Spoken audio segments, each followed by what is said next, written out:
ಖಾಸಗಿ ಜಾಗದ ಮೇಲೆ ರಾಜ್ಯ ಸರ್ಕಾರದ ಕಣ್ಣು. ಕಾಂಪೌಂಡ್ ಇರಬೇಕು, ಇಲ್ಲ ಸಣ್ಣ ಮನೆ ಇರಲೇಬೇಕು. 5 ವರ್ಷ ಏನಾದರೂ ನಿಮ್ಮ ಸೈಟ್ ಖಾಲಿ ಇದ್ರೆ ಸರ್ಕಾರ ಮುಟ್ಟುಗೋಲು ಹಾಕ್ಕೊಳ್ಳುತ್ತೆ. ಖಾಸಗಿ ಜಾಗದ ಮೇಲೆ ಯಾವ ರೀತಿ ರಾಜ್ಯ ಸರ್ಕಾರ ಕಣ್ಣಿಟ್ಟಿದೆ ಅನ್ನೋದನ್ನು ಈ ಸುದ್ದಿ ಮೂಲಕ ನೀವು ಅರ್ಥ ಮಾಡ್ಕೊಳ್ತಾ ಇದ್ದೀರಿ.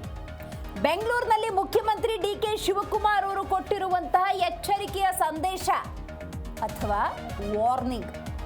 5 ವರ್ಷದ ಒಳಗೆ ಕಟ್ಟಡವನ್ನು ಕಟ್ಟದಿದ್ರೆ ಡಬಲ್ ಆಸ್ತಿ ತೆರಿಗೆ. ಸರ್ಕಾರಿ ಜಾಗ ಅಥವಾ ಖಾಸಗಿ ಜಾಗಕ್ಕೂ ಇದು ಅನ್ವಯವಾಗುತ್ತೆ. ಯಾವ ರೀತಿಯ ನಿಯಮ ಇದು? ಯಾರಿಗಾಗಿ ನಿಯಮ ಇದು? ಆದಾಯದ ಕ್ರೋಢೀಕರಣ ಆಗಬೇಕು ಅನ್ನೋದಾದರೆ ಅದಕ್ಕೆ ಜನರ ಸ್ವಾತಂತ್ರ್ಯವನ್ನು, ಜನರ ಬದುಕನ್ನು ನಿಯಮದ ಒಳಗೆ ತೂರು ಬಿಡ್ತಾ ಇದ್ದಾರಾ? ಬೆಂಗಳೂರಿನ ಖಾಲಿ ಜಾಗಗಳಲ್ಲಿ ಕಟ್ಟಡವನ್ನು ಕಟ್ಟಲೇಬೇಕು ಅನ್ನುವಂಥ ಸ್ಪಷ್ಟ ಸಂದೇಶವನ್ನು ಮುಖ್ಯಮಂತ್ರಿಗಳು ರವಾನೆ ಮಾಡಿದ್ದಾರೆ.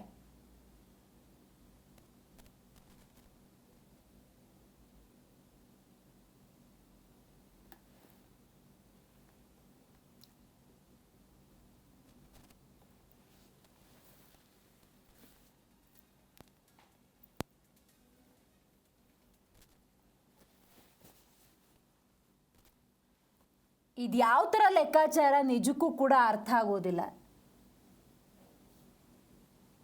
ಮನೆ ಕಟ್ಟಬೇಕಾ, ಕಾಂಪೌಂಡ್ ಹಾಕಬೇಕಾ, ಗಾರ್ಡನ್ ಹಾಕಬೇಕಾ, ಅದನ್ನು ಸೈಟ್ನ ಮಾಲೀಕ ನಿರ್ಧಾರ ಮಾಡಬೇಕು. ಆದರೆ ಇದನ್ನು ಸರ್ಕಾರ ನಿರ್ಧಾರ ಮಾಡ್ತಾ ಇದೆ. ಸ್ವತಃ ಮುಖ್ಯಮಂತ್ರಿಗಳು ನಿರ್ಧಾರ ಮಾಡ್ತಾ ಇದ್ದಾರೆ. ಏನಿದು ನಿಯಮ?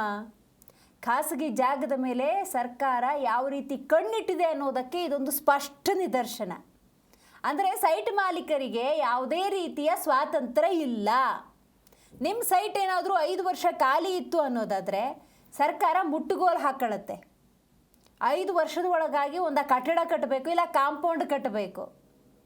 ರೈಟ್, ಈ ನಿಯಮದ ಬಗ್ಗೆ ಒಂದಷ್ಟು ಡೀಟೇಲ್ಸನ್ನು ಪಡ್ಕೊಳ್ಳೋಣ. ಯಾಕಂದರೆ ಬಹಳಷ್ಟು ಗೊಂದಲ ಮತ್ತು ಆಕ್ರೋಶಕ್ಕೆ ಕಾರಣ ಆಗಬಹುದು ಇದು. ಹೆಚ್ಚಿನ ಮಾಹಿತಿಯನ್ನು ನಮ್ಮ ಪ್ರತಿನಿಧಿ ಭವ್ಯ ನೀಡ್ತಾ ಹೋಗ್ತಾರೆ. ಭವ್ಯ, ಇದು ಯಾವ ಲೆಕ್ಕಾಚಾರ?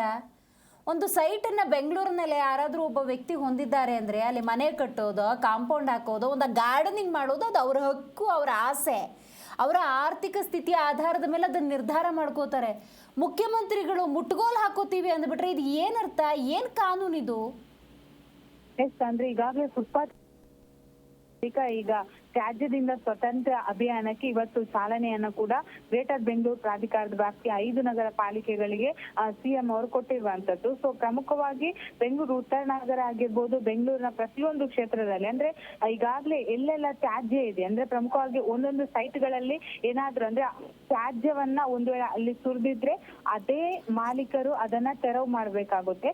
ಜಿಬಿಎ ವ್ಯಾಪ್ತಿಯ 5 ನಗರ ಪಾಲಿಕೆಗಳು BSWML ಹಾಗೂ ವಿವಿಧ ಸರ್ಕಾರಿ ಸಂಸ್ಥೆಗಳ ಸಹಯೋಗದಲ್ಲಿ ಈ ಒಂದು ವಿಚಾರವನ್ನ ಕೂಡ ತಿಳಿದಿರುವಂತದ್ದು. ಪ್ರಮುಖವಾಗಿ ಸಾರ್ವಜನಿಕ ಸ್ಥಳಗಳಲ್ಲಿ ಸಂಗ್ರಹವಾಗಿರುವ ತ್ಯಾಜ್ಯವನ್ನ ತೆರವುಗೊಳಿಸಿ ಸ್ವಚ್ಛತೆ ಕಾಪಾಡುವ ಕ್ರಮಕ್ಕಾಗಿ ಈ ಒಂದು ಕ್ರಮವನ್ನ ಕೈಗೊಂಡಿದ್ದಾರೆ. ಪ್ರಮುಖವಾಗಿ ಬೆಂಗಳೂರಿನ ಬಹುತೇಕ ಕಡೆಗಳಲ್ಲಿ ಖಾಲಿ ಸೈಟ್ಗಳಿರುತ್ತೆ. ಸೊ ಅಲ್ಲಿ ತಂದು ಕಸವನ್ನ ಸುರಿತಾರೆ. ಆದ್ರೆ ಅದೇ ಮಾಲೀಕರು ಆ ಕಸವನ್ನ ತೆಗಿಬೇಕು. ಅಷ್ಟು ಮಾತ್ರವಲ್ಲದೆ ಅಲ್ಲಿ ಏನಾದ್ರೂ ಕಾಂಪೌಂಡ್ ಹಾಕಿ ಒಟ್ಟಾರೆ ಅಂದ್ರೆ ಗುಜರಿ ಟೈಮ್ ಆ ರೀತಿ ಇದ್ರೆ ಅಥವಾ ಈ ಬೇಕಾಬಿಟ್ಟಿ ಏನಾದ್ರೂ ವಸ್ತುಗಳನ್ನ ಹಾಕಿದ್ರೆ ಅವುಗಳನ್ನೆಲ್ಲ ಅವರೇ ಓನರೇ ತೆಗಿಬೇಕು ಅನ್ನೋದು ಇದರ ಉದ್ದೇಶ. ಪ್ರಮುಖವಾಗಿ ಇವರ ಉದ್ದೇಶ ಏನಂದ್ರೆ ಸಿಲಿಕಾನ್ ಸಿಟಿಯನ್ನ ಕ್ಲೀನ್ ಸಿಟಿ ಮಾಡುವಂತದ್ದು, ಬ್ರ್ಯಾಂಡ್ ಬೆಂಗಳೂರು ಮಾಡೋದಕ್ಕೆ ಇವರು ಹೊರಟಿರುವಂತದ್ದು. ಆದ್ರೆ ಇದು ಎಷ್ಟರ ಮಟ್ಟಿಗೆ ಚಾಲನೆ ಸಿಗುತ್ತೆ ಅನ್ನೋದನ್ನ ಕೂಡ ನೋಡ್ಬೇಕಾಗುತ್ತೆ. ಆದ್ರೆ ಇವತ್ತು ಡಿ.ಕೆ. ಶಿವಕುಮಾರ್ ಅವರು ಖಡಕ್ ಎಚ್ಚರಿಕೆ ಕೊಡೋ ಮೂಲಕ ಸಿಲಿಕಾನ್ ಸಿಟಿಯನ್ನ ಕಸ ಮುಕ್ತರಾಗಿಸ್ಬೇಕು ಅನ್ನೋ ನಿಟ್ಟಿನಲ್ಲಿ ಈ ಒಂದು ವಿಚಾರವನ್ನ ಕೈಗೊಂಡಿದ್ವಿ ಅಂತ ಹೇಳಿದ್ದಾರೆ.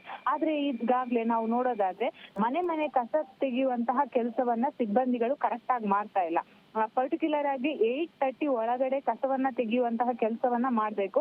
ಬಹುತೇಕ ಮನೆಗಳಲ್ಲಿ ಕಸ ಹಾಗೆಯೇ ಇರುವಂತದ್ದು. ಸೊ ಅವುಗಳನ್ನ ಸರಿಪಡಿಸೋ ಬದಲು ಈ ರೀತಿಯಾದಂತಹ ಕಾರ್ಯಕ್ರಮಕ್ಕೆ ಚಾಲನೆ ಕೊಡೋದು ಎಷ್ಟರ ಮಟ್ಟಿಗೆ ಸರಿ ಅನ್ನೋದು ಈಗಾಗಲೇ ಬಹುತೇಕ ಜನ ಆಕ್ರೋಶವನ್ನ ಕೂಡ ವ್ಯಕ್ತಪಡಿಸ್ತಾ ಇದ್ದಾರೆ. ಸುಮಾರು ನಗರದ 1616 ಸ್ಥಳಗಳಲ್ಲಿ 22,000 ಟನ್ ಪಾರಂಪರಿಕ ತ್ಯಾಜ್ಯವನ್ನ ಕೂಡ ಗುರುತು ಮಾಡಿರುವಂತದ್ದು. ಸೊ ಬೆಂಗಳೂರಿನಲ್ಲಿ 1 ಲಕ್ಷ ಟನ್ಗೂ ಅಧಿಕ ಲೆಗಸಿ ಕಸಮುಕ್ತ ಬೆಂಗಳೂರಿನ ಬಗ್ಗೆ ಕರ್ನಾಟಕ ಸರ್ಕಾರ ಯಾವ ಥರದ ನಿಯಮಗಳಿಗೆ ಮುಂದಾಗಿದೆ ವಿ ಅಂಡರ್ಸ್ಟುಡ್. ಬಟ್ ಖಾಸಗಿ ಜಾಗದ ಮೇಲೆ ರಾಜ್ಯ ಸರ್ಕಾರ ಕಣ್ಣಿಟ್ಟಿದೆ ಅನ್ನುವಂಥ ಮಾಹಿತಿ ಇದೆಯಲ್ಲ. ಈಗ ಸೈಟ್ 5 ವರ್ಷ ಖಾಲಿ ಇತ್ತು ಅನ್ನೋದಾದರೆ ಮುಟ್ಗೋಲು ಹಾಕೊಳ್ಳೋದ್ರ ಬಗ್ಗೆ ಇದ್ರ ಬಗ್ಗೆ ಏನಿದೆ ಮಾಹಿತಿ? ಯಾಕಂತ ಹೇಳಿದ್ರೆ ಒಂದು ಸೈಟ್ ಮಾಲೀಕ ಅಂದಾಗ ಅವ್ನು ಮನೆ ಕಟ್ಟೋದ, ಇಲ್ಲ ಕಾಂಪೌಂಡ್ ಹಾಕೋದ, ಇಲ್ಲ ಒಂದು ಸಣ್ಣ ಗಾರ್ಡನಿಂಗ್ ಮಾಡ್ಕೋತಾನ, ಅದು ಅವನ ಹಕ್ಕು, ಅವನ ಆಸೆ. ಅವರ ಆರ್ಥಿಕ ಸ್ಥಿತಿಯ ಆಧಾರದ ಮೇಲೆ ಅವ್ರು ನಿರ್ಧಾರ ತಗೋತಾರೆ. ಈಗ 5 ವರ್ಷ ಖಾಲಿ ಇತ್ತು ಅನ್ನೋದಾದ್ರೆ ಅದನ್ನು ಸರ್ಕಾರ ಮುಟ್ಗೋಲು ಹಾಕೊಳ್ಳುತ್ತೆ ಅನ್ನೋದಾದ್ರೆ ಇದು ಯಾವ ಥರ ಕಾನೂನು?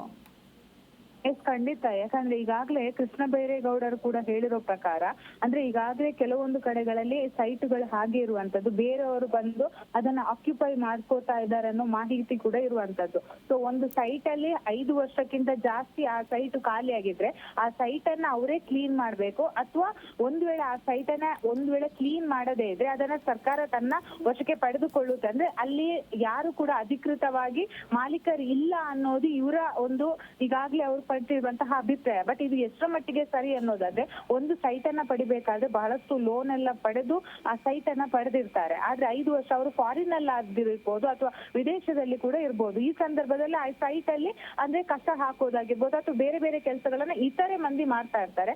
ಬಟ್ ಖಾಲಿ ಸೈಟ್ ಅನ್ನ 5 ವರ್ಷ ಯಾರು ಕೂಡ ಯೂಸ್ ಮಾಡದೇ ಇದ್ರೆ ಅಲ್ಲಿ ಕಸ ಆಗಿರ್ಬೋದು, ತ್ಯಾಜ್ಯ ಜಾಸ್ತಿಯಾಗಿ ಉಂಟಾಗುತ್ತೆ. ಬಟ್ ಅದನ್ನ ಸರ್ಕಾರ ಮುಟ್ಟುಗೋಲು ಹಾಕುತ್ತೆ ಅಂದ್ರೆ ನಿಜಕ್ಕೂ ಕೂಡ ಇದ್ರ ಬಗ್ಗೆ ಸದ್ಯ ಬೇರೆ ಬೇರೆ ಕಡೆಗಳಲ್ಲಿ ಇರುವಂತಹ ವ್ಯಕ್ತಿಗಳಿಗೆ ಮಾಹಿತಿ, ಅಂದ್ರೆ ಓನರ್ಸ್ ಗಳಿಗೆ ಮಾಹಿತಿ ಲಭ್ಯವಾಗಿ ಅವರು ಆಕ್ರೋಶವನ್ನ ವ್ಯಕ್ತಪಡಿಸ್ತಾ ಇದ್ದಾರೆ. ಯಾಕಂದ್ರೆ ಒಂದು ಸೈಟ್ ಅನ್ನ ಪಡಿಬೇಕಾದ್ರೆ ಅವರು ಬಹಳಷ್ಟು ಕಷ್ಟದಿಂದ ಆ ಸೈಟ್ ಅನ್ನು ಪಡೆದಿರ್ತಾರೆ. ಬಟ್ ಈ ನಿರ್ಧಾರಕ್ಕೆ ಬಹಳಷ್ಟು ಆಕ್ರೋಶ ಕೂಡ ವ್ಯಕ್ತವಾಗ್ತಾ ಇದೆ. ದಿವ್ಯಾ, ಥ್ಯಾಂಕ್ ಯು ನಿಮ್ಮೆಲ್ಲ ಮಾಹಿತಿಗಾಗಿ. ಭಾವ್ಯ.